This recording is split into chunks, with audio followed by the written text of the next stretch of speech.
हाँ भाई बताओ कैसे हो आप सभी। स्टार्ट करते हैं आज आपका आरपीएससी सेकंड ग्रेड या टीजीटी की जितने भी तैयारी कर रहे हैं उनके लिए बेनिफिशियल क्लास रहने वाली है। आज इस क्लास से आपको 2 से 3 क्वेश्चंस आपको एग्जाम में देखने को मिल जाएंगे। थ्योरी प्लस न्यूमेरिकल्स, और न्यूमेरिकल्स भी हम पीवाईक्यूज देखने वाले हैं जो प्रीवियस ईयर में आपके आए हुए क्वेश्चंस हैं, ठीक है। और यहाँ पर सेकंड ग्रेड के लिए ये क्लास इंपॉर्टेंट हो जाती है। सेकंड ग्रेड के लिए ये क्लास इंपॉर्टेंट हो जाती है।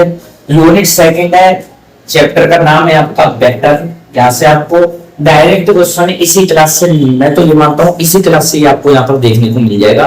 बस आप क्लास को कंप्लीट देखें या आप अपने हिसाब से बाद में देख रहे हैं तो रिकॉर्डेड के रूप में आपको मिलेगी लाइव सेशन में।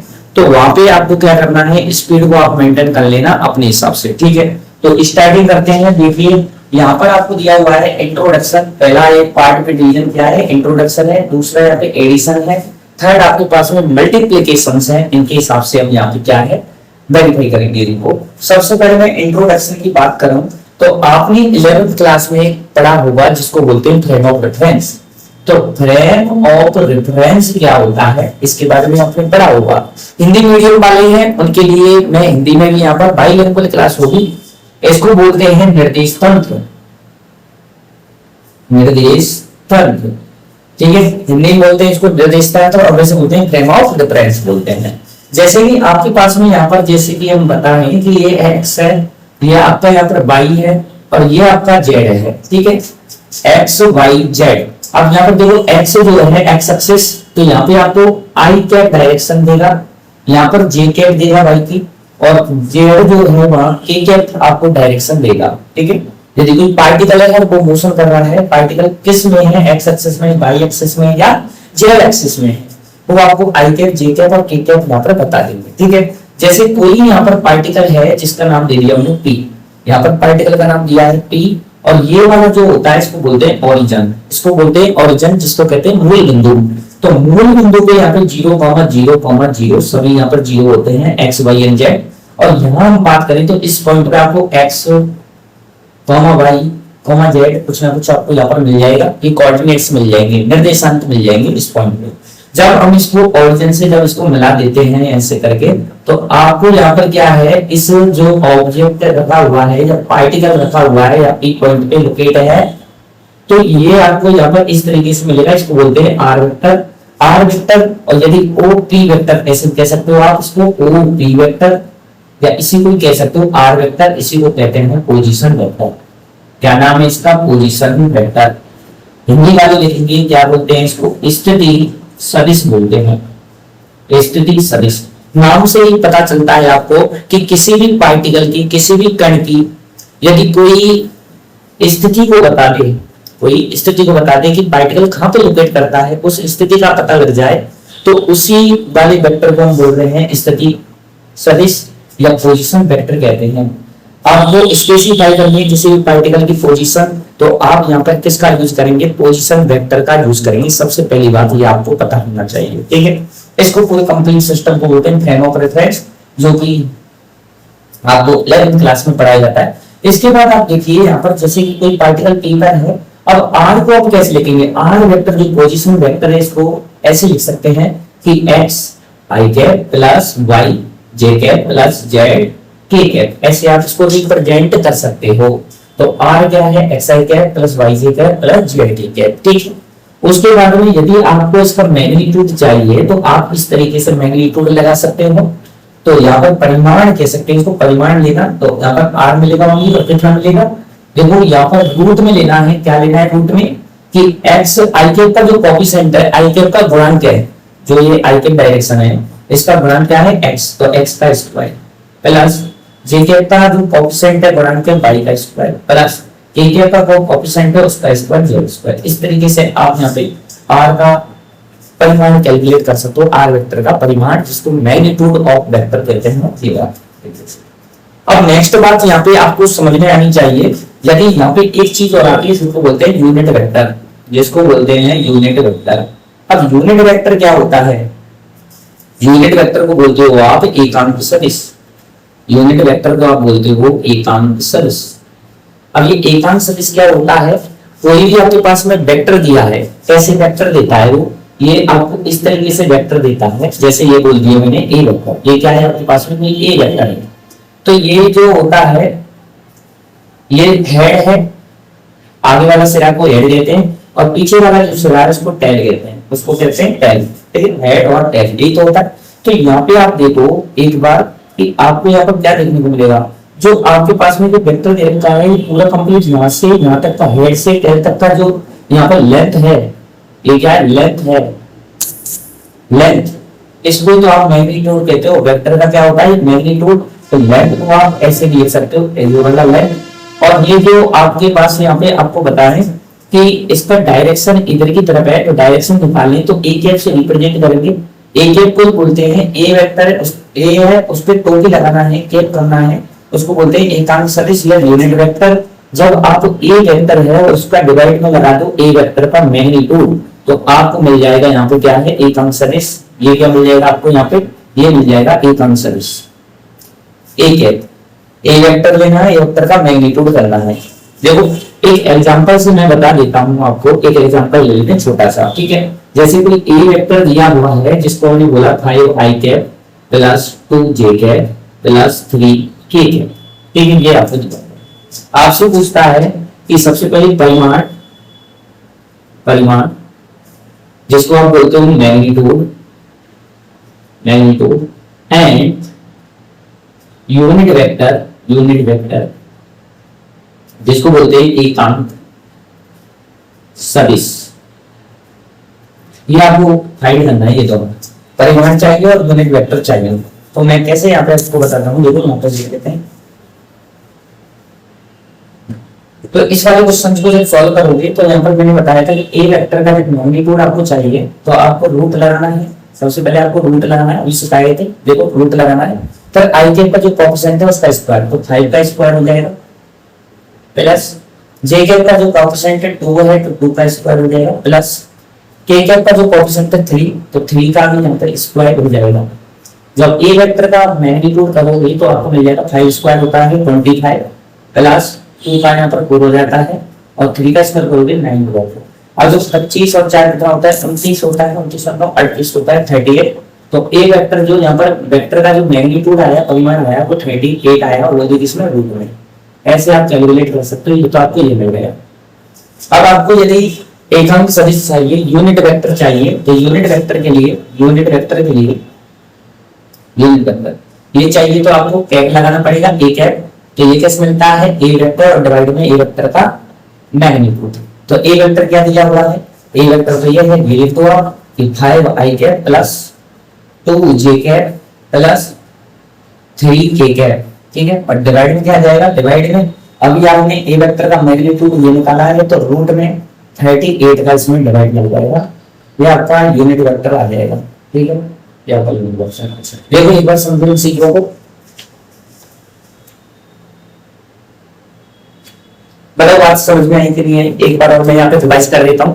देखो सबसे पहले हमने क्या पढ़ा है, सबसे पहले इंट्रोडक्शन चल रहा है जिसमें फ्रेम ऑफ रेफरेंस की बात कर रहे हैं, जो निर्देश तंत्र होता है। फ्रेम ऑफ रेफरेंस मतलब निर्देश तंत्र होता है। यदि कोई पार्टिकल पी है जिसकी आपको स्थिति का पता लगाना है तो आपको यहाँ पर पोजीशन वेक्टर कैलकुलेट करना पड़ेगा। तो पोजीशन वेक्टर को कैलकुलेट कैसे करते हैं, सबसे पहले फ्रेम ऑफ रेफरेंस का बारे में पता होना चाहिए कि यहाँ पर एक्स है, ये वाई और ये जेड है। तो एक्स में डायरेक्शन आई कैप, वाई की जो डायरेक्शन जे कैप और जेड की डायरेक्शन है के कैप। वो क्या होता है, मूल बिंदु या ओरिजिन पॉइंट होता है 0 0 0 एक्स वाई जेड तीनों की वैल्यू 0 यहाँ पर होती है ओरिजिन पे, जहां से हम स्टार्ट कर रहे हैं। और यदि स्टार्टिंग पॉइंट से यहाँ पर पी पॉइंट को यदि मिला दिया जाए उससे पोजीशन पता चल जाएगी कि कितना डिस्टेंस पे एक्स रखा है, वाई रखा है, जेड पे कितना डिस्टेंस पे ये पी।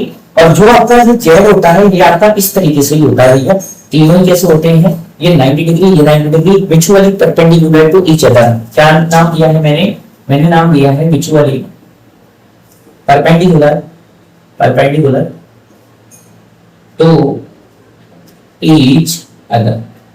इसका मीनिंग क्या हुआ है, मतलब सभी क्या है 90 डिग्री के एंगल पर क्या है अरेंजमेंट कर सकता है, तो इसको बोलते हैं फ्रेम ऑफ रेफरेंस। अब देखो आर वेक्टर को मैंने बताया था पोजीशन वेक्टर कहते हैं, स्थिति सदिश कहते हैं। तो ओ भी कह सकते हैं, ओ पी वेक्टर या आर वेक्टर, इसको पोजीशन वेक्टर या स्थिति सदिश। उसके बाद मैं आपको बताऊं, देखो उसके बाद आर वेक्टर दे रखा है एक्स आई कैप प्लस वाई जे कैप प्लस जेड के कैप।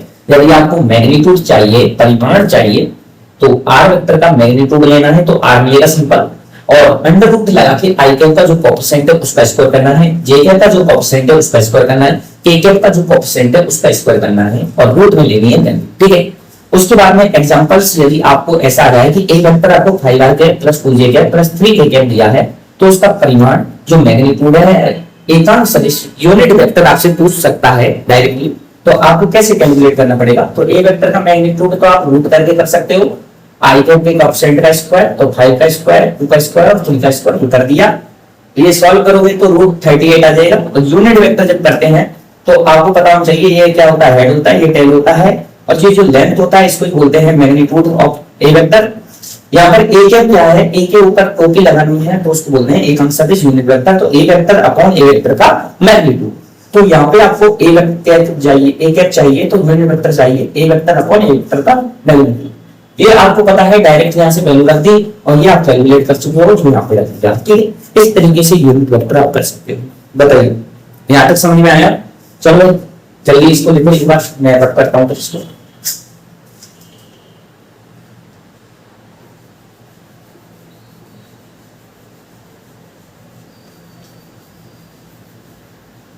इस क्लास से पूरा कंप्लीट पेपर मैं बता रहा हूँ कि 2 से 3 क्वेश्चंस, 3 क्वेश्चन 4 क्वेश्चन जितने भी आएंगे सभी यहीं से छप जाएंगे। ठीक है, कोई अलग से लॉजिक लगाना नहीं है, बस इस क्लास को आप रिपीट करके एक बार देख लो और उसके बाद में कंप्लीट नोट से जो मैं बना रहा हूँ वैसे बना लो और प्रैक्टिस कर लो, बस हो जाएगा काम। ठीक है,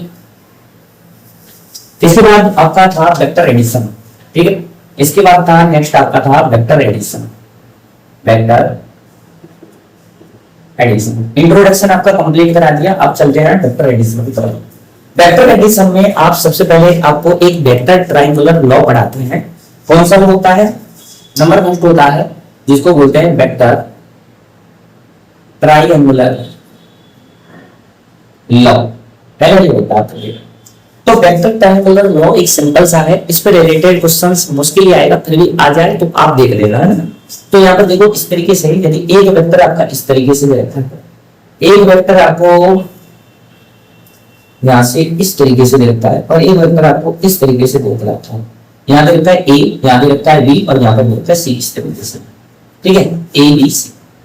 या मैं थोड़ा सही बनाऊं इसको और ठीक कर दूं तो यहाँ पर जैसे कि ये आपके पास में ए वेक्टर है, ये आपके पास में बी वेक्टर है और ये आपके पास में सी वेक्टर है। ठीक है, नीचे वाला। तो आपको क्या करना है, देखिए यहाँ पर आपको डायरेक्शन चेक करनी है, डायरेक्शन चेक करनी है। देखो डायरेक्शन, देखो ये डायरेक्शन इधर जा रहा है, ए वेक्टर, ये बी वेक्टर, और सी देखो सी क्या है, जस्ट अपोजिट है। आगे जाओगे तो ये क्या है, अपोजिट डायरेक्शन है। तो जो अपोजिट डायरेक्शन होती है, अपोजिट डायरेक्शन सी वेक्टर की है, वो इक्वल होगा किसके, सेम डायरेक्शन के। दो डायरेक्शन सेम है उनके, ये इक्वल हो जाएगा ए वेक्टर प्लस बी वेक्टर। ये आपको इस तरीके से यहाँ पर ये रिजल्ट मिलेगा। इसको बोलते हैं वेक्टर ट्रायंगुलर लॉ। इसको क्या बोलते हैं, वेक्टर ट्रायंगुलर लॉ। ठीक है, आप इससे कैलकुलेट कर सकते हो। अब आते हैं मुद्दे की बात पे। ये वाला तो आपको क्या है, इतना ही याद रखना है। जो बात आपको याद रखनी है उसको बोलते हैं वेक्टर पैरेललोग्राम लॉ। क्या है, वेक्टर, ये इंपोर्टेंट है, ये इंपोर्टेंट है। यहाँ से क्वेश्चन छपने की संभावनाएं बहुत ज्यादा हो जाएगी। एक क्वेश्चन से यहाँ से आ जाएगा। ठीक है, वेक्टर पैरेललोग्राम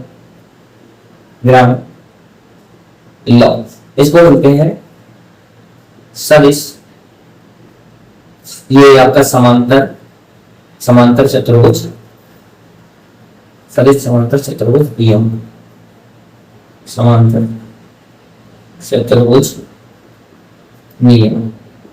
ये आपको याद रखना है। अब देखो इसमें क्या चीजें याद रखते हैं, मैं आपको बता देता हूँ कि आपके पास में कुछ इस तरीके का आपको दिखाई देगा, फिर इस तरीके का एक वेक्टर आपको दिखाई देगा। इसको कह रहे हैं, जैसे इसका नाम दे देगा कुछ। ठीक है, एक आपको ये वेक्टर देना, आपके पास में 2 वेक्टर्स यहाँ पर इस तरीके से हो जाएंगे। इसको मैं बोल रहा हूँ यहाँ पे बी वेक्टर, इसको मैंने बोल दिया, यदि बोल दिया नाम दे दिया है ए वेक्टर। ठीक है, अब देखो क्या करना है, ये इस तरीके से और बीच में इसका रिजल्टेंट लिया जाएगा। अब इसको थोड़ा सा आगे बढ़ाएं, 2 वेक्टर दिए हैं, 2 वेक्टर, ए वेक्टर और बी वेक्टर। यदि इसको थोड़ा सा मैं यहाँ पे आगे बढ़ा दूं इस लाइन को, तो ये कुछ इस तरीके से आपको रिजल्ट देखने को मिल जाएगा। ये इस तरीके से ये हमने लाइन बढ़ाई तो इस तरीके से आपको आगे बढ़ता हुआ दिखाई देगा। अब देखिए, अब ये क्या बन गया, एक समांतर चतुर्भुज बन गया जिसको पैरेललोग्राम आप बोलते हो, है ना, ऐसा ही होता है? अब देखिए, जब ये यहाँ पर बी वेक्टर है तो ये भी बी वेक्टर होगा और ये भी क्या होगा ऊपर वाला, ये भी ए वेक्टर होगा। आगे क्या करते हैं, आगे यहाँ से परपेंडिकुलर डाला जाता है, परपेंडिकुलर डाला जाता है, उस लाइन को थोड़ा सा आगे बढ़ा दिया जाता है। तो यहाँ पे आपको क्या मिल जाएगा, 90 डिग्री का एंगल आपको दिखाई देगा जब आप ऐसा काम करोगे। आप ऐसा काम करोगे तो 90 डिग्री का एंगल दिखाई देगा होगा। और यहाँ से आपको क्या करना है, यहाँ से आप क्या करेंगे, डायगोनल आपको देखने को मिल जाएगा। ये क्या मिलेगा, डायगोनल, जिसको आप बोलते हो, इसी को बोलते हो आप resultant vector R vector. R vector क्या होता है, यहाँ पर ए वेक्टर और प्लस में क्या हो जाएगा, बी वेक्टर, मतलब वेक्टर सम करना है, ये रिजल्टेंट है दोनों वेक्टरों का। ठीक है, इस तरीके से आपको एक डायग्राम देखने को मिल जाएगा। अब यहाँ से जो रिलेशन आता है वो डायरेक्ट याद रखना है। यदि मैं इसको पूरा कंप्लीटली सॉल्व कराऊं तो यार ये क्लास बहुत लंबी हो जाएगी, जिससे कि आपके जो बेनिफिशियल टाइम है उसका क्या हो जाएगा, लॉस हो जाएगा। ठीक है, ये आपको यदि कंप्लीट पढ़ना है तो वो 11वीं क्लास अलग से जाकर देख लेना, ताकि आपको पहुंचेगी। लेकिन आप यहाँ पे डायरेक्ट याद रखोगे कि रिलेशन क्या आ रहा है। सबसे पहले तो रिजल्टेंट जब आप कैलकुलेट करते हो, रिजल्टेंट आर वेक्टर का जब मैग्नीट्यूड जब कैलकुलेट करोगे, रिजल्टेंट कैलकुलेट करोगे तो वो क्या आएगा, वो अंडर रूट में आएगा। और कितना आता है देख लो, A square plus B square plus 2ab cos theta, ये आपको याद रखना है। और आर वेक्टर क्या है यहाँ पे, ए वेक्टर प्लस बी वेक्टर। तो आर वेक्टर की जगह क्या रख सकते हो आप, ए वेक्टर प्लस बी वेक्टर, और इसका मैग्नीट्यूड कितना आ रहा है आपके पास में, A square plus B square plus 2ab और cos थीटा। ये आपको हमेशा सोते जागते उठते जैसा भी है उस वक्त आपको ये वाला फॉर्मूला याद रहना चाहिए। ठीक है, दूसरी बात, देखो ये पूरा कंप्लीट एंगल है, इसको बोलते हैं आप थीटा। कंप्लीट पूरे एंगल को बोलते हैं थीटा। तो ये थीटा भाई, ये वाला थीटा, ये थीटा है जो ए वेक्टर और बी वेक्टर के जस्ट यहाँ पर क्या है, बिटवीन बनता है। और यहाँ पर ये छोटा वाला है, ये खाली ये वाला जो रिजल्टेंट के बीच में और ए वेक्टर के बीच में बन रहा है, इसको बोलते हैं अल्फा। ये क्या बताता है, डायरेक्शन। तो डायरेक्शन के लिए आपको क्या याद रखना है, डायरेक्शन के लिए मैं डायरेक्ट बता रहा हूँ कि आपको अल्फा वाला याद रखना है। तो टेन यहाँ पर जो अल्फा आएगा वो कुछ ऐसा आ जाएगा, कैसा आ जाएगा, देखो इसको याद करने का मैं ट्रिक बता रहा हूँ, बी साइन थीटा डिवाइड में ए प्लस बी कॉस थीटा, ये आपको याद रखना है। ये यहाँ से आपको अल्फा मिल जाएगा, यहाँ से आपको क्या मिल जाएगा, अल्फा मिल जाएगा। अल्फा यहाँ से कैलकुलेट करेंगे तो कितना आ जाएगा, टेन इनवर्स हो जाएगा, टेन इनवर्स। और यहाँ पर ये वैल्यू आ जाएगी बी साइन थीटा अपॉन में ए प्लस बी कॉस थीटा। इस तरीके से आप अल्फा कैलकुलेट कर सकते हैं। अल्फा डायरेक्शन बताएगा, ये रिजल्टेंट बताएगा, जो मैग्नीट्यूड बता रहा है। ठीक है, ओवरऑल आपको समझ में आया, बताइए। अब देखो बात यहाँ पे आ जाती है कि आपके लिए यहाँ पर कैसा क्वेश्चन आएगा। सर क्वेश्चन से करवाओ तो समझ में ज्यादा आ जाए, तो ज्यादा आ जाएगा। देखो यहाँ पर ये वाला फॉर्मूला और ये वाला फॉर्मूला दोनों याद रखने हैं, दिस फॉर्मूला याद रखनी है। देखो इसको तो मैं सिंपल, देखिए क्लास यहाँ पर रुक गई थी। अब आप देखिए यहाँ पे हम क्या बता रहे थे आपको। सबसे पहले मैं बता रहा था कि आरपीएससी में आपके इस तरीके से एग्जांपल्स आपको देखने को मिल सकते हैं। सबसे पहला क्या मिल सकता है, आप एग्जांपल देखो, आपके पास में कोई बॉक्स है जिसपे 3 न्यूटन फोर्स इधर लग रहा है, 4 न्यूटन इधर लगता है, और रिजल्टेंट इसका आएगा बीच में आएगा रिजल्टेंट। ये रिजल्टेंट है, दोनों के बीच में यहाँ पर 90 डिग्री का एंगल आपको दिखाई देता है। तो आप यहाँ पर रिजल्टेंट का कैलकुलेट कर सकते हो। रिजल्टेंट कैसे आएगा कि आर वेक्टर का यदि मैग्नीट्यूड लेता हूं तो अंडर रूट लगेगा। फिर देखो पहला वाला 3 का स्क्वायर हो जाएगा, 3 का स्क्वायर, दूसरा 4 का स्क्वायर और प्लस 2 करके ए बी कितना आ रहा है, 3 और 4 आ जाएगा यहाँ पे, और cos 90, क्योंकि दोनों के बीच में कितना 90 डिग्री का एंगल है। क्लियर, हम जानते हैं कि cos 90 जो होता है उसकी वैल्यू 0 होती है, ये आपको पता होना चाहिए। तो आर वेक्टर का मैग्नीट्यूड कितना आ जाएगा, अंडर रूट में 9 + 16 हो जाएगा, क्योंकि cos 0 होने के बाद में ये पूरी टर्म 0, तो यहाँ पे अंडर रूट में 25, जिसका 5 आ जाएगा न्यूटन आपका आंसर, क्योंकि अंडर रूट 25 का जो रूट होता है वो 5 आता है। हाँ, तो सेकंड आप देखो, सेकंड केस क्या बनेगा, ये वाला आपके पास की बार बॉक्स ये है, इधर की तरफ 3 न्यूटन आपको फोर्स लगाया हुआ है, जस्ट अपोजिट आपने 4 न्यूटन लगाया है, दोनों के बीच में यहाँ पर 180 डिग्री का एंगल आपको साफ दिखाई दे रहा है, क्लियर। ठीक है, तो रिजल्टेंट वेक्टर का मैग्नीट्यूड यहाँ पे भी रिजल्टेंट कैलकुलेट कराना है, तो 3 का स्क्वायर प्लस 4 का स्क्वायर प्लस 2ab 34 ये तो आ जाएगा, लेकिन एंगल चेंज हुआ है कितना, cos 180 डिग्री। अब देखो cos 180 डिग्री की वैल्यू -1 होती है। यदि आपको ये सब नहीं पता तो आपको क्वाड्रेंट के बारे में पता होना चाहिए, जो चतुर्थांश आपको बोलते हैं उसको तो यहाँ पर first quadrant, second, third and fourth ये इस तरीके से होते हैं। फर्स्ट में ऑल पॉजिटिव, सभी पॉजिटिव क्वांटिटीज होती हैं, जैसे साइनो, कोसो, टेनो, सेको, कोसेको, कोटो, सब यहाँ पर क्या मिलेगी आपको पॉजिटिव मिलेगी। लेकिन सेकंड क्वाड्रेंट 90 डिग्री से ज्यादा होने पर 180 डिग्री तक ये आपको मिलेगा साइन और कोसेक पॉजिटिव और सब वैल्यू आपको नेगेटिव मिलेगी। थर्ड में आपको टेन और कोट क्या मिलेगा पॉजिटिव मिलेगा और सब नेगेटिव मिलेगा। और फोर्थ में आपको कॉस और सेक ही पॉजिटिव मिलेगा और सब आपको नेगेटिव मिलेगा। अब इसको और इस तरीके से सॉल्व कर सकते हैं। cos 180 डिग्री है तो cos को 90 प्लस 90 लिख सकते हो और cos 90 प्लस थीटा कितना होता है, ये sin थीटा होता है। तो sin थीटा होता है तो यहाँ पर देखो cos इस वाली में cos 180 डिग्री माइनस हो जाएगा, sin और cos के अलावा तो माइनस, लेकिन ये cos 90 plus theta sin theta होता है तो sin 90 और sin 90 की वैल्यू आपको पता होती है 1 होती है, तो यहाँ पर -1 आपको इस तरीके से मिल जाएगा। बताइए यहाँ तक आपको समझ में आया? तो हम यहाँ पे अब देखते हैं, अब मैं डायरेक्ट यहाँ पर वैल्यू रख देता हूँ, ठीक है, एक सेकंड। तो इसको रख करते हैं, ठीक है। अब यहाँ पे जैसे ही आप वैल्यू रखोगे तो आपको r वेक्टर का जो मैग्नीट्यूड मिलेगा वो कितना मिल जाएगा, 3 का स्क्वायर 9 होता है, 4 का स्क्वायर 16 होता है, प्लस में यहाँ पर देखो 2 और 3 को 4 या 12, 12 गुनी 24 हो गए। लेकिन यहाँ पर एक -1 मिलेगा, ठीक है, cos 180 डिग्री के लिए -1। अब इसको आप सॉल्व करके देखते हो तो r वेक्टर का जो मैग्नीट्यूड आएगा वो कितना आएगा, देखो ये तो 25 हो गया और -24 हो गया, तो आपके पास में क्या मिला, आपके पास में √1 मिला जिसकी वैल्यू बना दी 1 न्यूटन। आपके पास रिजल्टेंट क्या मिल गया, 1 न्यूटन मिल गया, ठीक है। तो आपको क्या देखने को मिला है कि r वेक्टर जो आपके पास मिला है, आपके पास 1 न्यूटन आपको मिला है, ठीक है। तो आपको समझ में आया क्या किया था। अब एक कंडीशन और हो सकती है, इसी बॉक्स के रिलेटेड मैं आपको बता देता हूं, एक कंडीशन और हो सकती है, मेरे को रख करना पड़ेगा ऊपर वाला, ठीक है। देखिए एक कंडीशन और बता देते हैं, देखिए एक कंडीशन ये हो सकती है कि ये तो यहाँ पर बॉक्स रखा हुआ है, यहाँ के पास में बॉक्स है, अब की बार 3 न्यूटन फोर्स भी इधर लगाते हैं और 4 न्यूटन फोर्स भी इधर लगाते हैं, ठीक है। और आपको चाहिए यहाँ पर रिजल्टेंट, तो रिजल्टेंट कैसे कैलकुलेट करोगे, मैग्नीट्यूड, तो अंडर रूट में फिर दोबारा 3 का स्क्वायर 4 का स्क्वायर हो जाएगा, 3 का स्क्वायर प्लस 4 का स्क्वायर प्लस में 2 3 और 4 और cos कितना है 0 डिग्री।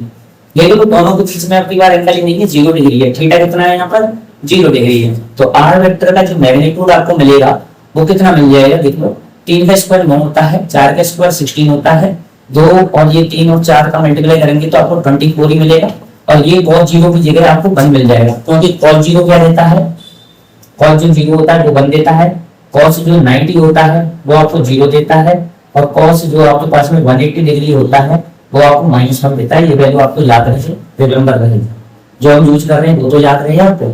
तो यहाँ पर r वेक्टर का जो मैग्नीट्यूड आपकी बार मिल जाएगा वो आपको मिल जाएगा 25 प्लस 24, तो ये आपको 49 मिल गया और 49 का रूट होता है 7 न्यूटन, तो आपकी बार आपको 7 न्यूटन मिल जाएगा। देख लो अलग अलग रिजल्टेंट आपको मिल रहे हैं, वो डिपेंड करते हैं कि उनके बीच में एंगल कितना है, ठीक है। चलो देखो लिख लो एक बार कंप्लीट इसको। देखो वीडियो लेक्चर में साफ बता रहा हूँ कि इस क्लास से सीधा सा आपको एग्जाम में देखने को मिल जाएगा, एक गारंटी ले रहा हूँ मैं, पूरी कंप्लीट गारंटी है। आप देखो और भी क्वेश्चन हम करेंगे, देखो इसको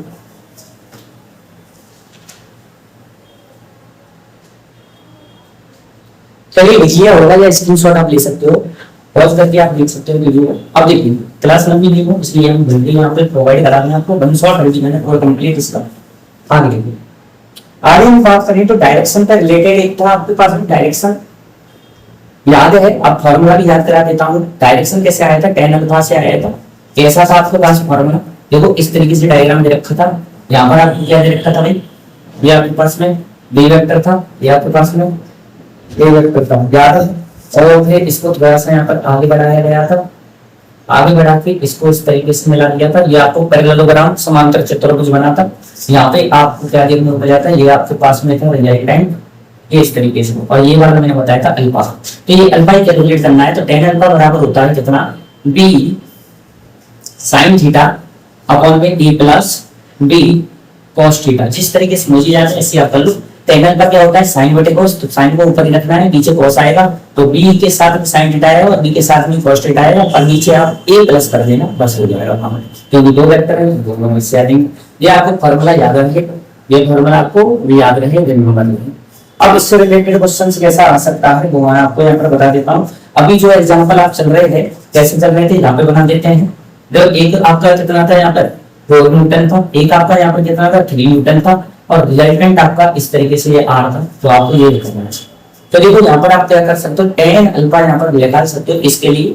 तो यहाँ पर बी कितना है, बी तो आपको कितना है 3 न्यूटन, तो यहाँ पर 3 आ जाएगा साइन थीटा, साइन। और यदि मैं इसको भी थोड़ा सा ये इस तरीके से लिख दूं, देखो थीटा हमको पता रहेगा तो थोड़ा सही कर पाएंगे ऐसे। यहाँ पर 3 न्यूटन हो जाएगा, ये आपके पास में 4 न्यूटन हो जाएगा, और दोनों के बीच में क्या है 90 डिग्री, ये आपका क्या है रिजल्टेंट है, ठीक है। तो यहाँ पर आप क्या कर सकते हो, बी इसको यदि आपने मान लिया ए, इसको मान लिया आपने बी, तो यहाँ पर बी कितना है 4 न्यूटन, तो 4 और साइन और कितना आ जाएगा 90 डिग्री डिवाइड में ए कितना है आपके पास में 3 न्यूटन, 3 आ जाएगा प्लस में 4 आ जाएगा, और कॉस कितना आ जाएगा 90 डिग्री, ये आ जाएगा। अब देखो इसको सॉल्व कर लें, तो 4 साइन 90 की वैल्यू 1 होती है, तो यहाँ पर 4 और मल्टीप्लाई 1 हो जाएगा डिवाइड में, यहाँ 3 हो जाएगा प्लस 4, और कॉस 90 0 होता है, 0 हो गया। तो यहाँ पर कितना मिल रहा है 4 डिवाइड बाई 3, ये आपको मिला। और यहाँ से अल्फा चाहिए तो क्या मिल जाएगा, tan इनवर्स ये 4/3 ये आपको मिल जाएगा अल्फा की वैल्यू वाली।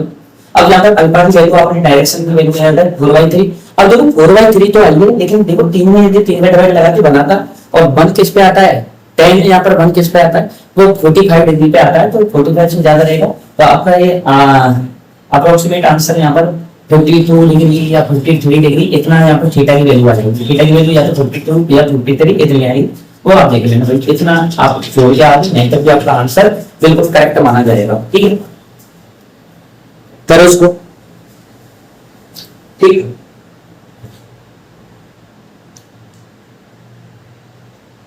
आगे नेक्स्ट में आपके लिए बात कर लेता हूँ, डायरेक्शन वाला भी हो गया, इससे बाहर नहीं आएगा, पहले बता दिया। देखिए अब हम बता रहे हैं कि सब्ट्रैक्ट वाला क्या होता है। सर सब्ट्रैक्ट वाला भी करा दो वेक्टर। तो देखो एडिशन वाला हमने दिखाया था, वो एडिशन वाला ही होता है, सब्ट्रैक्ट वाला भी। देखो आर वेक्टर जब निकाल रहे हो तो ए वेक्टर प्लस में यहाँ पर बी वेक्टर इस तरीके था। यदि आप यहाँ पर मैग्नीट्यूड निकालते हो तो यहाँ पर इसका भी तो मैग्नीट्यूड ही आपको लेना है, A vector plus B vector का मैग्नीट्यूड। कितना आंसर आया था, रूट में किया था कितना, A square plus B square plus 2ab, और यहाँ पर आ गया था cos थीटा, ये इस तरीके से।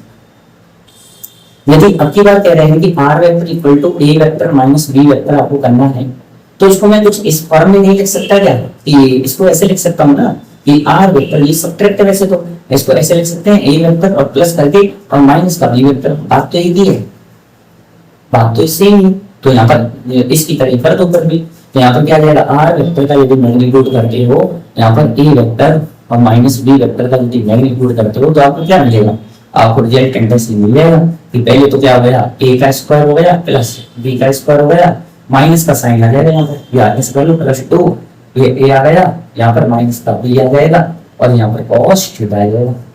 इसको यदि यहाँ पे लिखें तो क्या आ जाएगा, ये इस तरीके से आ जाएगा, A square plus B square minus का 2ab और cos थीटा, ऐसे भी आप कर सकते हैं। ये आपका रिजल्टेंट आ जाएगा। लेकिन दोनों बातें सेम, सब्ट्रैक्ट में भी यहाँ पर ऐसा हो जाएगा, ठीक है। समझ में बैठ रही है बात। देखो आरपीएससी ने एक क्वेश्चन पूछ लिया था, डायरेक्ट पूछा था, मैं आपको बताऊं इससे रिलेटेड, सब्ट्रैक्ट वाले का और उसके दोनों पे रिलेटेड एक क्वेश्चन आ गया था एग्जाम में देखने को। एग्जाम में क्या देखने को मिला था, एग्जाम में देखने को मिला था, देखो ये आरपीएससी ने पूछ लिया था, और आपसे भी पूछा जा सकता है, इंपोर्टेंट है बहुत ज्यादा, ठीक है, इंपोर्टेंट है, डबल स्टार लगा दिए मैंने। कि उसने पूछा था कि ए वेक्टर और प्लस बी वेक्टर का यदि मैग्नीट्यूड इक्वल है किसके, ए वेक्टर और माइनस बी वेक्टर के, ऐसा आपके पास में क्वेश्चन था कि ए वेक्टर, तो उसने पूछा था कि अब यहाँ पे आपसे क्वेश्चन पूछा था कि ए की कंडीशन पूछी थी, ए वेक्टर क्या है, पैरेलल है इसके बी वेक्टर के। बी में पूछा था उसने ए वेक्टर जो है वो परपेंडिकुलर है बी वेक्टर के। सी कंडीशन में आपसे यहाँ पर पूछ लिया था कि ए कॉमा बी इनके बीच का जो एंगल है, एंगल इनके बीच का जो एंगल है वो कितना है, 180 डिग्री है। थीटा यहाँ पर कितना है, और क्या 180 डिग्री, कितना थीटा है, थीटा पूछ गया था 180 डिग्री है इनके बीच में। और यार डी कंडीशन में आपसे यहाँ पर पूछ लिया था कि जो ए वेक्टर का जो मैग्नीट्यूड है वो बराबर है किसके, बी वेक्टर के मैग्नीट्यूड के। ये आपसे पूछा कैसे सोल्व करें, सॉल्व करने का सिंपल सा एक ही तरीका बताया था कि रिजल्टेंट कैलकुलेट करो, मैग्नीट्यूड कैलकुलेट करो, परिमाण कैलकुलेट करो उसका। तो यहाँ पर देखो ए वेक्टर प्लस बी वेक्टर, इसका क्या है मैग्नीट्यूड। इसको कैसे लिख सकते हैं, या मैं डायरेक्ट लिख रहा हूँ, A vector minus B vector का मैग्नीट्यूड। इसको कैसे लिखते थे, इसको लिखते थे A square plus B square plus 2ab cos theta और इसका रूट। सही है, पहली वाली बात बराबर का साइन। इसके बाद ये यहाँ पर लिखा था A square plus B square minus का 2ab cos थीटा, दोनों हो गए। अब यहाँ पे आप इस रूट से रूट हट जाएगा तो क्या आ जाएगा कि A square plus B square plus में 2ab cos थीटा, ये आ जाएगा। इधर क्या आ जाएगा, इधर भी A square plus B square plus में 2ab cos थीटा, ये आ जाएगा। ए स्क्वायर बी स्क्वायर से ए स्क्वायर बी स्क्वायर कैंसिल, ये 2ab इधर आएगा, फिर यहाँ पर माइनस का है, तो माइनस का इधर आएगा तो ये क्या बन जाएगा, ये बन जाएगा 4ab cos theta equal to 0। इधर 0 आ जाएगा, ये आ जाएगा ना, इधर आएगा तो इधर 0 बचेगा। अब देखो ये वाली टर्म है, ये इधर जाएगी तो 0 हो जाएगी, तो यहाँ से आपको cos थीटा इक्वल टू 0 मिलेगा। और 0 कब मिलता है कि cos थीटा इक्वल टू 0 कब मिलता है, कब 0 पे मिलता है, किस पे मिलता है, ये cos 0 पे मिलता है, cos 90 पे मिलता है, कौन से पे मिलता है, cos 90 पे। तो थीटा की वैल्यू कितनी आ जाएगी, 90 हो जाएगी। कंपेयर करेंगे तो 90 का मतलब क्या होता है कि जब तक जो ए वेक्टर है, यहाँ पर ए वेक्टर है वो परपेंडिकुलर है बी वेक्टर के, इसका मींस यही तो हुआ ए वेक्टर परपेंडिकुलर है बी वेक्टर के, 90 डिग्री का एंगल, ये आपका आंसर हो जाता है। ठीक है, एग्जाम में पूछा गया था, डायरेक्टली आपको आना चाहिए, है ना। देखो एक बार इसको, ये आपको पता होना चाहिए इसके बारे में।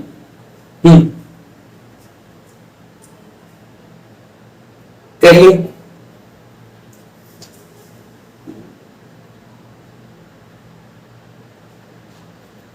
हो गया होगा, ठीक। नेक्स्ट देखो, नेक्स्ट देखो अब की बार क्या आपको देखने को मिल रहा है, अब की बार आपको देखने में, हाँ यही वाला क्वेश्चन से चल रहा था। मैं आपको बता दूं एक बार साफ क्लियर की में कि आपके पास में आरबीएससी में ये क्वेश्चन था कि a बराबर 7 है और b बराबर 3 है, तो r वेक्टर जो है रिजल्टेंट उसका परिणामी नहीं हो सकता। क्या नहीं हो सकता, 3 4 5 7 में से क्या नहीं हो सकता। तो आपको मैंने बताया था कि आपके क्वेश्चन में कोई बॉक्स है इस तरीके से, इस दोनों तरफ इधर आपने डी वेक्टर ए वेक्टर दोनों लगा दिए हैं, तो रिजल्टेंट सिंपल मिलता था कि 0 डिग्री एंगल आ रहा है तो a प्लस b ये आता था, a vector plus b vector, तो 7 प्लस 3 डायरेक्ट कर दिए 10। और यहाँ पर देखो इस तरीके से आपने इधर बोला कि इधर 3 लगा रखा है, इधर 7 लगा रखा है, तो r वेक्टर क्या है, a vector minus b vector, तो 7 में से 3 काटेगा तो 4 आ जाएगा।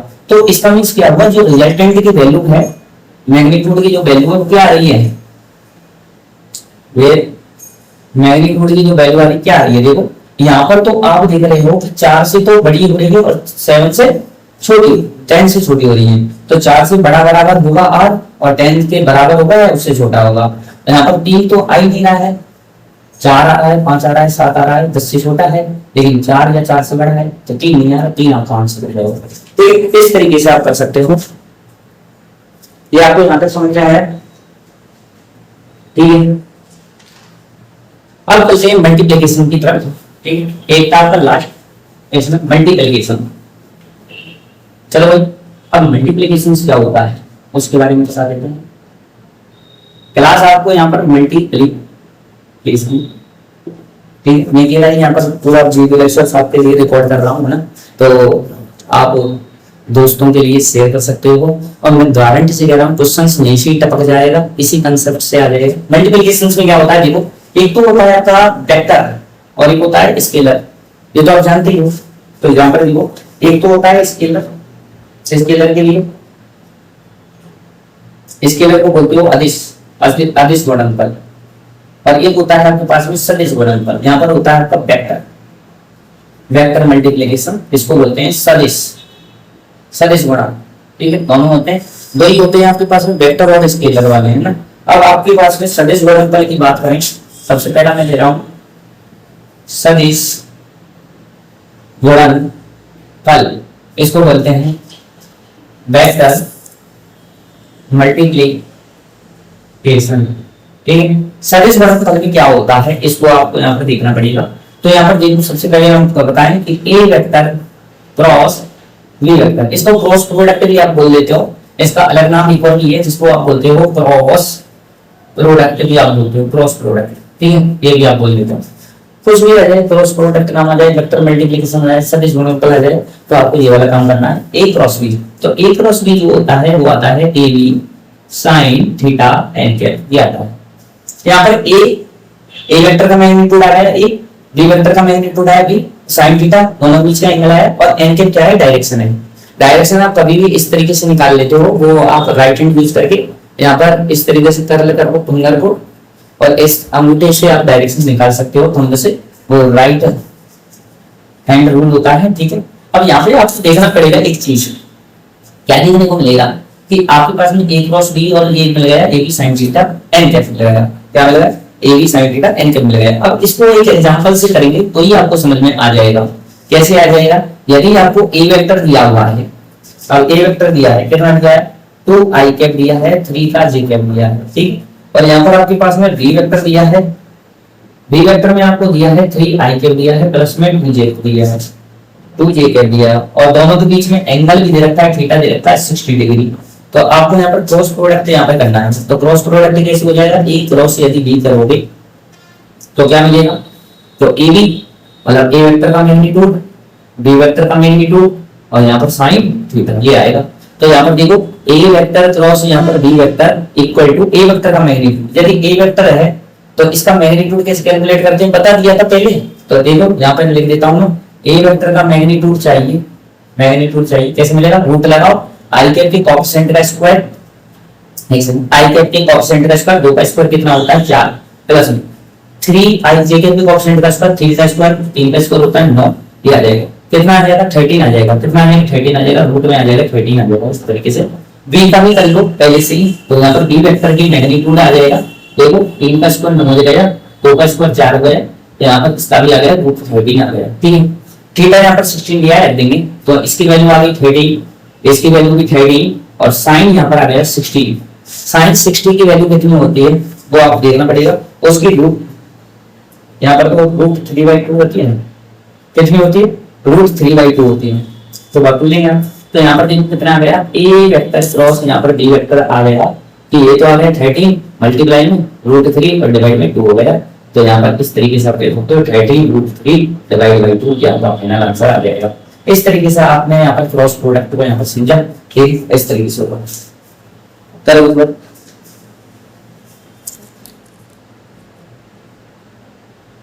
ठीक है, ये आपको समझ में आ गया होगा। नेक्स्ट हम देख लेते हैं। अब देखो इसी का रिलेटेड एक है, अब इस सदिश है, अब अदिश गुणनफल लिख लेते हैं। इनके बारे में पूरा कंप्लीट पढ़ाऊंगा अभी, ठीक है, इनके बारे में पूरा कंप्लीट पढ़ाऊंगा। एक होता है आपका सेकंड वाले को बोलते हैं अदिश गुणनफल, अदिश गुणनफल इसको बोलते हैं स्केलर मल्टीप्लिकेशन, स्केलर मल्टीप्लिकेशन। अब स्केलर मल्टीप्लिकेशन को करा रहे हैं, इसको ध्यान से देख लो। इसको आप ऐसे भी कह सकते हो, इसको आप इसको कह सकते हो डॉट प्रोडक्ट, इसका दूसरा नाम होता है डॉट प्रोडक्ट, से भी रिप्रेजेंट किया जाता है, ठीक है। अब यहाँ पे आपको क्या देखने को मिलेगा, यहाँ पर क्या देखने को मिलेगा वो देखते हैं कि आपको इस तरीके से देखने को मिलेगा, ए वेक्टर डॉट में कर रहे हो बी वेक्टर, तो ये होता है डॉट प्रोडक्ट। कैसे होता है, इक्वल टू यहाँ पर ए वेक्टर का मैग्नीट्यूड, बी वेक्टर का मैग्नीट्यूड, और यहाँ पर आ जाएगा cos थीटा। यहाँ पर एन कैप नहीं आता है तो यहाँ पर डायरेक्शन नहीं है, ये क्या है, स्केलर है, ये रिजल्ट क्या दे रहा है, स्केलर, इसलिए इसका मीनिंग क्या है, स्केलर अदिश गुणनफल, ठीक है। तो यहाँ पर क्या मिल जाएगा, देखो यहाँ पर एक एग्जांपल से मैं सॉल्व कर लेता हूँ।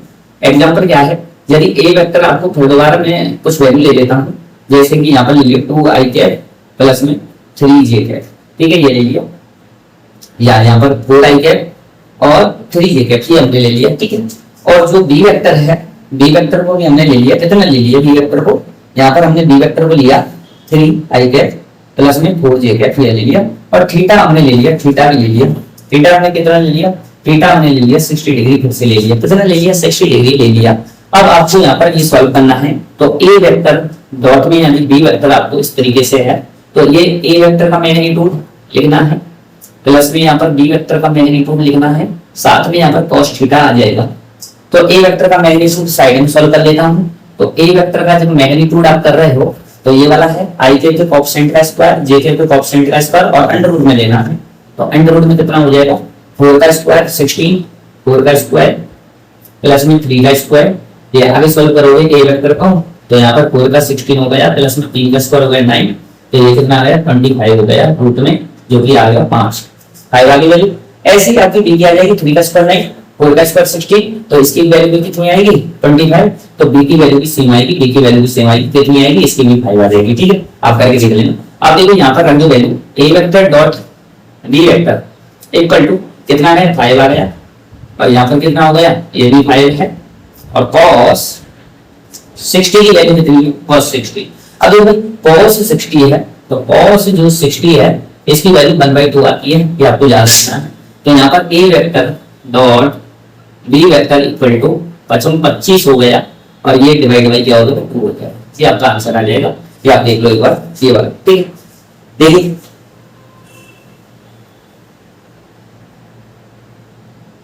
आई होप आपने ये सब यहाँ पे किया होगा। ठीक है, ये आपने कर लिया। अभी मैं थोड़ा सा इसमें देख लेता हूँ।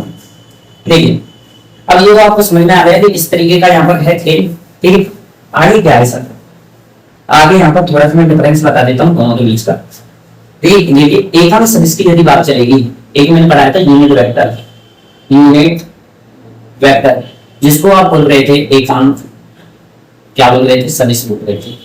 अब ये एकांक सदिश में यदि बात करें स्केलर और वेक्टर की तो क्या आता है, देखो एक तरफ मैं लिख देता हूँ स्केलर प्रोडक्ट, स्केलर प्रोडक्ट या क्रॉस प्रोडक्ट नाम दे देते हैं, क्रॉस प्रोडक्ट, और एक तरफ लिख देता हूं मैं डॉट प्रोडक्ट, क्या लिख दें डॉट प्रोडक्ट। हिंदी वालों आपके लिए क्या है, ये है सदिश गुणनफल, ये क्या है सदिश गुणनफल वेक्टर मल्टीप्लिकेशन, और ये क्या होता है अदिश गुणनफल, ये क्या होता है अदिश गुणनफल। किसके लिए बात कर रहे हैं, यूनिट वेक्टर के लिए बात कर रहे हैं। देख लो पहला केस क्या है, पहला केस ये देख लो यूनिट वेक्टर क्या होता है, मैंने आपको बता दिया था यूनिट वेक्टर क्या होता है। यदि आपके पास में कोई वेक्टर है तो वेक्टर के ऊपर यहाँ पर क्या एस लगाते हैं, ए के ऊपर क्या लगा दिए तो ये बन गया यूनिट वेक्टर। ये क्या होता है ए वेक्टर में डिवाइड बाई ए वेक्टर का मैग्नीट्यूड, ये होता है आपके पास में यूनिट वेक्टर। ठीक है, तो यूनिट वेक्टर यहाँ पे है जैसे कि आपके पास में आई कैप, और आई कैप का आप क्रॉस प्रोडक्ट कर रहे हो आई कैप से, तो कितना मिलेगा आई कैप का, यदि आई कैप से आप कर रहे हो क्रॉस प्रोडक्ट तो यहाँ पर आपको मिलेगा आई कैप का मैग्नीट्यूड, फिर आई कैप का दोबारा मैग्नीट्यूड, और यहाँ पर मिल जाएगा दोनों बीच में साइन यहाँ पर थीटा और एन कैप। ठीक है, अब देखो आई का आई से कर रहे हो, मतलब आप मैं बता रहा हूँ आपको इस तरीके से आपने देखा था ये एक्स था, ये वाई था और ये जेड था। यहाँ पर क्या डायरेक्शन थी आई कैप थी, यहाँ पर जे कैप थी और यहाँ पर क्या थी के कैप थी। या आप इस तरीके से बनाते हो, इस वाई को आप इधर भी बोल सकते हो, ठीक है, और इस जेड को इधर भी बोल सकते हो एक्स वाई जेड। तो यहाँ पर क्या आ जाएगा के कैप और यहाँ पे क्या आ जाएगा जे कैप। अब देखो आई कैप दोनों एक ही डायरेक्शन में, तो थीटा कितना है यहाँ पर 0 डिग्री। जो जैसे ही यहाँ पे 0 डिग्री आप रखोगे तो आई कैप का गुणा आई कैप से जब करोगे तो ये तो देगा आई कैप का मैग्नीट्यूड आता है 1 और इस आई कैप का मैग्नीट्यूड भी आता है 1, और साइन जो होता है साइन यहाँ पर क्या आ जाएगा 0 डिग्री और एन कैप। तो साइन 0 तो 0 वैल्यू देगा, साइन 0 की 0 होती है, तो आई कैप का क्रॉस यदि आई कैप से किया जाए तो 0 मिलता है।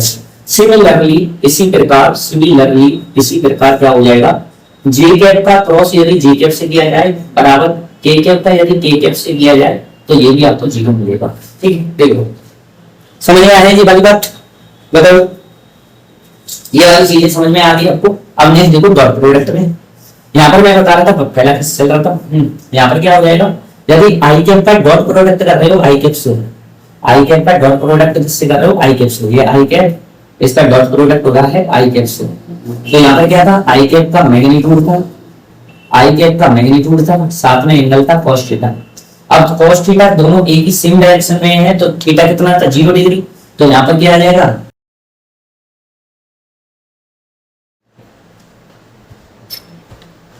देखिए गाइस वीडियो रुक जाती है यहीं पे ही रुक गई थी। आई कैप डॉट आई कैप करोगे तो आई कैप का मैग्नीट्यूड cos थीटा, तो यहाँ पर आपको सेम डायरेक्शन में रहेगा तो थीटा की वैल्यू 0 होती है तो 1 का मल्टीप्लाई 1 का करोगे तो cos 0 और cos 0 की वैल्यू भी बनाती है तो 1 मल्टीप्लाई 1 तो बनाएगा। सिमिलरली इसी प्रकार आई कैप का आई कैप से डॉट प्रोडक्ट करो, जे कैप का जे कैप से करो, के कैप का के कैप से करो तो वैल्यू आपको 1 मिलेगी। ठीक है, ये तो आपको समझ में आया। अब उल्टा देख लो आप एक चीज, यदि अब इसकी तरफ ही आए दूसरा केस इसमें ये है कि यदि आई कैप का जे से करें, यदि आई कैप का क्रॉस प्रोडक्ट करें जे कैप से तो आपको क्या मिलता है, जब आई कैप का आप जैसे करोगे, आई कैप पर जैसे करोगे तो आपको यहाँ पर क्या मिलेगा, के कैप मिलेगा। क्या मिलेगा, के कैप मिलेगा। और यदि उल्टा मैं बोल दूं कि जे कैप का यदि आई कैप से करोगे, उल्टा यदि इसको कर दें, रिवर्स कर दें, आई कैप जब भी के कैप मिलेगा नहीं मिलेगा जब माइनस का के कैप मिलेगा। इसको समझाने के लिए मैं इसको थोड़ा सा रब करूंगा, उसके बाद मैं आपको समझाऊंगा। देखो या इधर देखिए, ठीक है, एक बार इसको समझा देता हूं आपके लिए, बहुत इंपॉर्टेंट है मल्टीप्लिकेशन डॉट प्रोडक्ट वगैरह। तो यहाँ पे आपको ये क्या करना है, इस तरीके से आपको याद रखना है। ये आपकी तरह ये एक हो गया, ये दो हो गए, ये तीन, इस तरीके से डायरेक्शन एंटी क्लॉकवाइज। डायरेक्शन क्या है, डायरेक्शन कैसे देखनी है आपको, एंटी क्लॉकवाइज, एंटी क्लॉकवाइज। और किसकी बात कर रहे हैं, क्रॉस प्रोडक्ट की बात कर रहे हैं, क्रॉस प्रोडक्ट की बात कर रहे हैं, जो कि आपका सदिश गुणनफल है। कौन सा है, सदिश गुणनफल, ठीक है। और सदिश गुणनफल है आपका, इसमें हम देख रहे हैं कैसे क्या होता है। एक सेकंड, वीडियो चालू है, हाँ वीडियो चालू है, हाँ चालू है, ठीक है ठीक है। अब यहाँ पे आपको दे रखा है, ये आपको बोल दिया कि ये आई कैप है, ये आपके पास में जे कैप है और ये आपका के कैप है, इस तरीके से। अब देखो आई कैप का जैसे क्रॉस प्रोडक्ट, ये क्रॉस प्रोडक्ट और ये इन दोनों का क्रॉस प्रोडक्ट, जब आई का जैसे करोगे तो क्या मिलेगा, एंटी क्लॉकवाइज में आपको पॉजिटिव मिलेगा। तो जब आई का आप करोगे किससे, जे कैप से, देखो आई का जे किससे किया तो पॉजिटिव में मिला, क्या मिला, के कैप मिला। जे कैप का के कैप से करो, जे कैप का के कैप से करोगे तो आपको क्या मिलेगा, जे का के से करोगे तो आई मिलेगा, आई देखो। अब देखो के का आप आई से करो, किससे करो, के कैप का क्रॉस प्रोडक्ट आई कैप से करोगे तो क्या, के का आई से करोगे तो जे कैप मिलेगा। अब आपने रिवर्स घुमा दिया, उल्टा क्लॉकवाइज घुमा दिया, तो देखो क्लॉकवाइज में क्या होता है, क्लॉकवाइज में भैया नेगेटिव वैल्यू आ जाएगी, ठीक, नेगेटिव आ जाएगी। नेगेटिव कैसे आ जाएगी, यदि जे कैप का आई से करो उल्टा, देखो डायरेक्शन जा रहे थे ऐसे, आप ऐसे जा रहे हो उल्टा, तो यहाँ पर क्या आएगा, जे कैप का यदि आई कैप से करोगे तो माइनस करके आएगा, के कैप आएगा, इसका उल्टा कर दो, के कैप का उल्टा कर दिया जे कैप से, क्रॉस प्रोडक्ट तो आप माइनस का आई कैप मिलेगा। और लास्ट में आपको आई कैप का क्रॉस करोगे के कैप से तो माइनस का जे कैप मिलेगा। इस तरीके से आपको ये वैल्यूज मिल जाएंगी। और सेम के लिए तो आपको बता ही दिया था, यदि आई कैप का क्रॉस आई कैप या जे कैप का क्रॉस जे कैप या के कैप का क्रॉस के कैप, तो ये तो क्या आता है, ये तो जीरो आता है। ये सब इस तरीके से आपको वैल्यूज यहाँ पर मिल जाएंगी। बताइए समझ में आया, बताइए समझ में आया, इसी को बोलते हैं क्रॉस प्रोडक्ट। अब यहाँ पे मैं डॉट प्रोडक्ट के लिए आपको यहाँ पर बता देता हूँ। डॉट प्रोडक्ट तो सिंपल था, डॉट प्रोडक्ट सिंपल था, उसमें कुछ भी डायरेक्शन ज्यादा नहीं लगती, क्योंकि वो तो क्या है, स्केलर है। डॉट प्रोडक्ट जो है वो क्या है, अदिश गुणनफल है, स्केलर मल्टीप्लिकेशन है। यहाँ पे आपको क्या देखने को मिलेगा, यहाँ पर आपको इस तरीके से देखने को मिलेगा कि आई कैप का डॉट प्रोडक्ट यदि आई कैप से, जे कैप का डॉट प्रोडक्ट करो जे कैप से, और के कैप का डॉट प्रोडक्ट के कैप से, तो आपको कितना मिलेगा, यहाँ पर 1 मिलेगा, ठीक है। और यदि आप उल्टा करते हो, आई कैप का आप यहाँ से जे कैप से डॉट प्रोडक्ट करो, चाहे आप यहाँ पे जे का करो के से करो, जे का के कैप से करो, या आप के कैप का आई कैप से करो, तो आपको सभी वैल्यूज यहाँ पर क्या मिलेंगी, जीरो। या आप उल्टा भी करोगे जब भी जीरो, ठीक है। यहाँ पर कोई नेगेटिव नहीं आएगा, यहाँ पर जीरो आएगा। आप अलग से करोगे, सेम से करोगे तो बनाएगा, ठीक है। ये आपका डॉट प्रोडक्ट होता है। ये दोनों प्रोडक्ट के बारे में मैंने आपको समझा दिया है। हाँ, वीडियो लेक्चर देखते रहो, मुझको मजे करते रहो, है ना। आगे चलते हैं, अब उनका रिलेटेड कोई क्वेश्चन है क्या तो बता दो, ले लिए थे, ठीक है। देखो एक क्वेश्चन आया था एग्जाम में, क्वेश्चन आया था, क्या क्वेश्चन आया देख लो, आरबीएससी ने पूछा था, आरबीएससी ने डायरेक्ट पूछ लिया था, एक क्वेश्चन पूछ लिया आपसे। क्या पूछा कि आपको यहाँ पर ए वेक्टर दे रखा था, कि ए वेक्टर की वैल्यू दे रखी थी 3 कैप माइनस का 4 जे कैप और प्लस में 2 के कैप, कितना दे रखा है, ये 2 के कैप यहाँ पर दिया हुआ था। बी वेक्टर की वैल्यू जो दी है आपके लिए, वो दी है 2 आई कैप माइनस का 3 जे कैप और प्लस में पी के कैप, क्या आपको दिया हुआ है, ठीक है। और यहाँ पर ए जो है वेक्टर वो परपेंडिकुलर है बी वेक्टर के, ये भी आपको दिया हुआ है कि ए वेक्टर परपेंडिकुलर बी वेक्टर। तो यहाँ पर 4 ऑप्शन दिए थे, ए बी सी और डी। वैल्यू आपको दी थी -4 2 -3 और -3 नहीं, इनमें से क्या वैल्यूज आपके आएंगी वो आपको दिया था। बताओ क्वेश्चन देखो, बहुत अच्छा क्वेश्चन है, आपको मजा आ जाएगा इस वाले क्वेश्चन में, है ना। हाँ, तो आपको यहाँ पर वैल्यू कैलकुलेट करनी है। आपके पास में दो दे रखे हैं, क्या दे रखा है कि वो ए वेक्टर दे रखा है 3i cap minus 4j cap और प्लस 2k कैप, बी आपको दे रखा है 2i cap minus 3j cap plus k cap. आपको यहाँ पर वैल्यू ऑफ p कैलकुलेट करना है। क्या लगता है, वैल्यू कैलकुलेट करनी है किसकी, p की वैल्यू पूछ रहा है आपसे, ठीक है।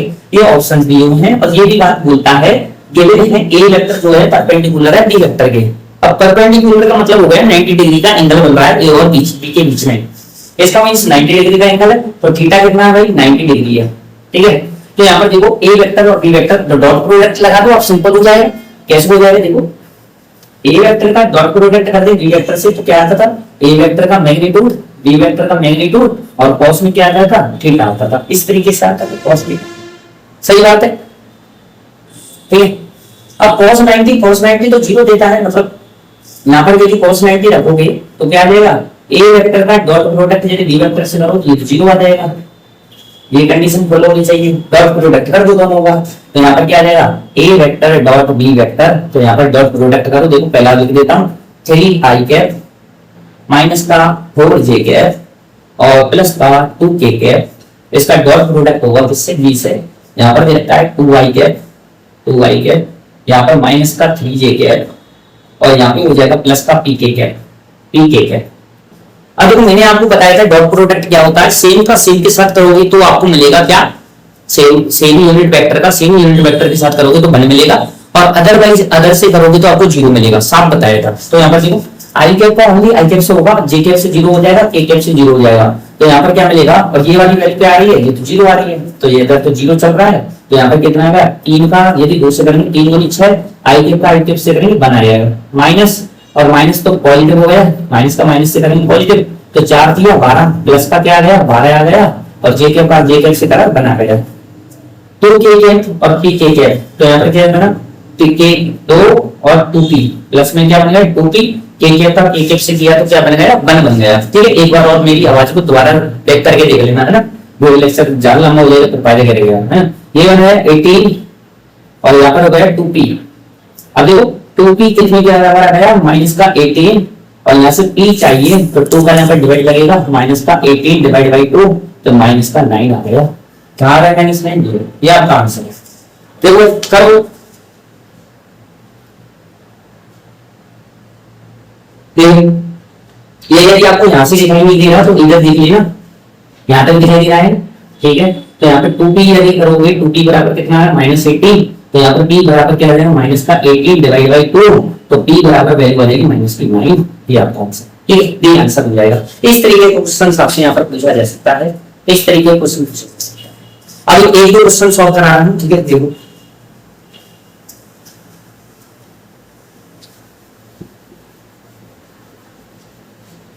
देखिए नेक्स्ट आपके लिए आरपीएससी में क्वेश्चन आया है, किसमें आया है, आरपीएससी में आया, जो इंपोर्टेंट है वही करा रहे। क्वेश्चंस आपको इस तरीके का आपको देखने को मिल सकता है, यदि आपको ए वेक्टर दिया है कितना, ए वेक्टर दिया है कितना, वो 2i कैप प्लस में जे कैप और प्लस में के कैप, फर्स्ट तो आपको इस तरीके से मिल जाएगा। बी वेक्टर भी आपको गिवन है, जो गिवन है वो लिख रहा हूं मैं कि i कैप है प्लस में जे कैप है और माइनस का 3k कैप है, और आपको यहाँ पर कैलकुलेट क्या करना है, आपको यहाँ पर थीटा कैलकुलेट करना है। क्या कैलकुलेट करना है, थीटा की वैल्यू आपको यहाँ पर बतानी है, ये आपको काम करना है, ठीक है। ये करना बताओ कैसे करेंगे, कैसे करना है, ये वाली चीजें आप यहाँ पर बता दो कैसे करना है, ये काम आपको करना है, ठीक है। तो देखो थीटा जब कैलकुलेट करना होता है और कोई भी आपको इस तरीके का फॉर्मेट दिया हुआ है, तो आप यहाँ पे डॉट प्रोडक्ट लगा सकते हो। कैसे लगा सकते हो सर, देखिए यदि मैं ए वेक्टर का मैग्नीट्यूड आप लगाओगे यार, आप ऐसे तो लगाओगे ए वेक्टर का डॉट प्रोडक्ट बी वेक्टर से, तो आपको ए वेक्टर का मैग्नीट्यूड चाहिए, बी वेक्टर का मैग्नीट्यूड चाहिए, और साथ में आपको कॉस यहाँ पर थीटा ये, तो ये थीटा कैलकुलेट करना है। तो ए वेक्टर का मैग्नीट्यूड कैलकुलेट यहाँ से हो जाएगा, यहाँ से हो जाएगा। तो ए वेक्टर का मैग्नीट्यूड यदि चाहिए तो कितना मिल गया, तो रूट करो, आई कैप के कोएफिशिएंट का स्क्वायर 4 होता है, जे कैप का कोएफिशिएंट 1 का स्क्वायर 1 होता है, के कैप के कोएफिशिएंट का स्क्वायर +1 हो गया, कितना हो गया √6 हो गया। इस पर ले लो, इसका यदि बी वेक्टर का मैग्नीट्यूड चाहिए कैसे होगा, आई कैप का जो गुणांक है कोएफिशिएंट है वो क्या है 1, तो 1 का स्क्वायर 1 हो गया। जे कैप का भी 1 दे रखता है तो 1 हो गया, और के कैप का कोएफिशिएंट -3 का स्क्वायर करोगे तो कितना आ जाएगा 9 आ जाएगा। तो कितना मिल गया देख लो, ये 1 और 1 2 हो गया, और प्लस में ये कितना हो गया 3 का स्क्वायर 9 हो गया, 9 और 2 11 11 हो गया। ठीक है, अब यहाँ पर वैल्यू रख देंगे, तो ए वेक्टर और डॉट बी वेक्टर, साथ में आप ए वेक्टर डॉट बी वेक्टर यहाँ से कर सकते हो ना, मैं यहाँ पे ये डायरेक्ट कर देता हूँ। चलो ए वेक्टर डॉट बी वेक्टर यदि करना है तो वैल्यू रख दो 2y कैप प्लस में j कैप प्लस में k कैप, ये हो डॉट प्रोडक्ट है ये आ रहा है i कैप, एक सेकंड, i कैप प्लस में j कैप प्लस में ना प्लस में j कैप और माइनस का 3k कैप है, माइनस का 3k कैप है। यदि हम यहाँ से आप सॉल्व करें इसको तो ए वेक्टर डॉट बी वेक्टर जो रहेगा, तो देखो आई कैप का आई कैप से करेंगे तो बना आएगा, तो यहाँ पर 2 × 1 तो 2 आएगा ओनली, प्लस जे कैप का जे कैप से करोगे बनाएगा तो 1 ही आ गया, के कैप का के कैप से करोगे तो कितना आएगा बनाएगा, लेकिन -3 है तो -3 हो जाएगा। अब देखो ए का डॉट प्रोडक्ट बी से करा तो यहाँ पर 3 - 3 ये तो 0 हो गया। अब आप यहाँ पे देखो, जब आपने यहाँ पर ये किया है कि इधर तो ये 0 वाली टर्म है, इधर तो क्या आ गया, इधर तो आपका यहाँ पर 0 ही आ गया, ये तो 0 आ गया। ए वेक्टर का मैग्नीट्यूड √6 आया था, इधर आपका 11 आया था और यहाँ पर cos थीटा आया था, ये भी 0 में चले जाएंगे तो cos थीटा कितना आ गया, cos थीटा भैया cos यहाँ पर कितना आ गया 0 डिग्री आ गया। तो 0 डिग्री किस पे, 0 किस पे आता है, 0 डिग्री नहीं है 0 आया, तो cos यहाँ पर थीटा किस पे होता है भाई, cos 90 डिग्री पे होता है, किस पे होता है 90 डिग्री पे, इसलिए थीटा कितना आ गया 90 डिग्री आपका आंसर आ गया। 90 डिग्री आपका जहां पे भी आंसर दिया है वो आपका करेक्ट आंसर है। ठीक है, एक लास्ट क्वेश्चन सॉल्व कर रहे हैं, वो भी इंपॉर्टेंट क्वेश्चन है जो पूछा है और वेरी वेरी इंपॉर्टेंट है। ठीक है, वेरी वेरी इंपॉर्टेंट क्वेश्चन है आपके लिए। यदि आप वीडियो को लाइक शेयर करते रहोगे, चैनल को सब्सक्राइब करोगे, इससे भी बेहतरीन क्लासें आपको और मिलती रहेंगी, और मैं डायरेक्टली यहाँ से क्वेश्चन आपको दिखा दूंगा एग्जाम में, जिस दिन आपका एग्जाम आरपीएससी सेकंड ग्रेड का लगेगा, पहली गारंटी है। ठीक है, एक क्वेश्चन क्रॉस प्रोडक्ट पे है, किसपे इंपॉर्टेंट है, स्टार लगा लो, और आरपीएससी ने पूछ लिया था, दोबारा यहाँ पर आ सकता है एग्जाम में। तो देखो ए क्रॉस बी, इस तरीके से इसका जो मैग्नीट्यूड है आपको गिवन है √3 ए वेक्टर डॉट बी वेक्टर, इस तरीके से आपको दिया हुआ है, और यहाँ पे आपको पूछ रहा है कि ए वेक्टर प्लस बी वेक्टर, ये आप मैग्नीट्यूड ये आप कैलकुलेट कर। ठीक है, ऑप्शन आपको दे रखे हैं, ऑप्शन में बता देता हूँ, ए बी सी और डी। क्या क्या दिया हुआ है, 30 डिग्री 60 डिग्री 90 डिग्री 120 डिग्री, मतलब आपको थीटा की वैल्यू कैलकुलेट करनी है, किसकी थीटा की कैलकुलेट करनी है। ठीक, अब बताओ आ जाएगा मजा, बताओ कितना शानदार जानदार क्वेश्चन है, कितना जानदार क्वेश्चन है, कितना मजा आएगा इस क्वेश्चन को करने में। देखो एक ही क्वेश्चन में सब कुछ पूछ लिया, क्या क्या पूछ लिया, A cross B cross product पूछ लिया, A dot B dot product पूछ लिया, ए प्लस बी रिजल्टेंट पूछ लिया, थीटा थीटा कैलकुलेट करा, बताओ और क्या पूछे आपसे, सब कुछ इसमें पूछ लिया। माइंड सेट कर लो बिल्कुल इसी क्वेश्चन से, बिल्कुल फोकस होना चाहिए। ए क्रॉस बी को कैसे लिख सकते हैं, इधर लेफ्ट हैंड साइड में जो ए क्रॉस बी है, यहां से मैं लिखना स्टार्ट कर रहा हूं, देखो ए क्रॉस बी, तो ए क्रॉस बी को आप लिख सकते हैं कि ए वेक्टर मैग्नीट्यूड बी वेक्टर का मैग्नीट्यूड, और क्या लिखते हैं यहाँ पर साइन थीटा, और साथ में चलता है एन थीटा। देख लो ये क्या है, A B sine theta n theta equal to, यहाँ पर क्या आ जाएगा √3, और यहाँ पर क्या चल रहा है ए वेक्टर का मैग्नीट्यूड बी वेक्टर का मैग्नीट्यूड, और इधर आ जाएगा cos थीटा। देखो ये यहाँ तक आप कर पाओगे नहीं कर पाओगे ये बता दो पहले, एन कैप तो चलो हटा दो इसको, यहाँ तक तो हम रिजल्टेंट ले रहे हैं तो हट जाएगा, तो ये आ गया। अब यहाँ पर देखो ए वेक्टर का मैग्नीट्यूड और बी वेक्टर का मैग्नीट्यूड, ये तो यहाँ से कट ही जाएंगे, ये cos थीटा और sin theta, sin theta cos theta इधर आ जाएगा, तो sin थीटा डिवाइड में यदि cos थीटा यदि कर दिया जाए और आपके पास √3 आ जाए, तो यहाँ पर ये क्या बन जाएगा sin थीटा और cos थीटा, ये जो tan थीटा बन जाएगा ये √3 आ गया। √3 किस पे आता है, ये तो ये tan थीटा बराबर tan 60 पे आता है।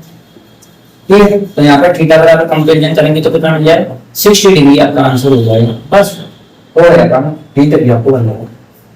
सर ये तो आपने थीटा कैलकुलेट कर लिया, रिजल्टेंट कैसे कैलकुलेट करें, देखो ए वेक्टर प्लस बी वेक्टर, ए वेक्टर प्लस बी वेक्टर कैसे आएगा, तो इसको हम सिंपली देख सकते हैं, तो ए वेक्टर रिजल्टेंट ही तो है, रिजल्टेंट ही तो है, रिजल्टेंट का वेक्टर, तो ए वेक्टर प्लस बी वेक्टर का मैग्नीट्यूड करना है।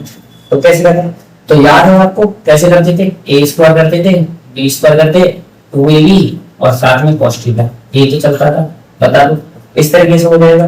तो यहाँ पर रिजल्टेंट जो आएगा आर वेक्टर रिजल्टेंट, यहाँ पर देखो A square plus B square plus में 2a और b और cos कितना है, cos थीटा 60 डिग्री है, तो यहाँ पर 60 डिग्री, 60 डिग्री मतलब 1/2, तो आर वेक्टर बराबर कितना आ जाएगा मैग्नीट्यूड, तो ए स्क्वायर प्लस बी स्क्वायर और ये कितना आ जाएगा 60 डिग्री मतलब 1/2 2ab और मल्टीप्लाई में 1/2 2 से ये 2 कैंसिल हो जाएगा, तो आ गया कितना आर वेक्टर का जो मैग्नीट्यूड आया है वो ए स्क्वायर आया है, बी स्क्वायर आया है प्लस में ये भी आया है, ये आपका मैग्नीट्यूड आ गया, ये आपका सवाल आंसर।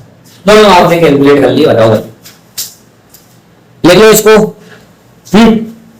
थोड़ा सा फास्ट बताया लेकिन करा दी कंप्लीट है ना, सभी चैप्टर आपके यहाँ पे कंप्लीट हो गए होंगे वाले। एक सेकंड और देख लेता हूँ आपके लिए, कुछ छोड़ो तो वाले देखो अलग से कुछ हो तो मैं देख लेता हूँ ना, एक सेकंड आप देखो इसको, ले लो मेरे से।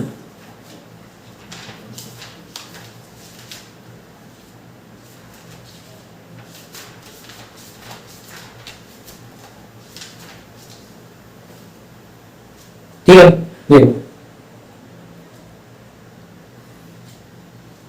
ये आपका पूरा कंप्लीट लेक्चर यहाँ पर वेक्टर से रिलेटेड हो गया है। और क्वेश्चन आप यहाँ पे एग्जाम्पल निकल लेना भाई जितने भी हैं आपके। मैं तो कह रहा हूँ कि यही से आपको एग्जाम में देखने को मिल जाएगा, और दूसरा लेक्चर आएगा उस पर हम थोड़ा सा और आपको प्रैक्टिस करा देंगे, आप यदि भूलेंगे तो। यदि प्रैक्टिस नहीं चाहिए और अगला लेक्चर चाहिए तो उसके लिए भी आप कमेंट में आपको बता देंगे, ठीक है। तो आपको लेक्चर से कैसा रहा, धन्यवाद, जय श्री कृष्ण, राधे राधे। आप कमेंट में बता देना, हम लेक्चर और टॉपिक को लेके आ जाएंगे। धन्यवाद।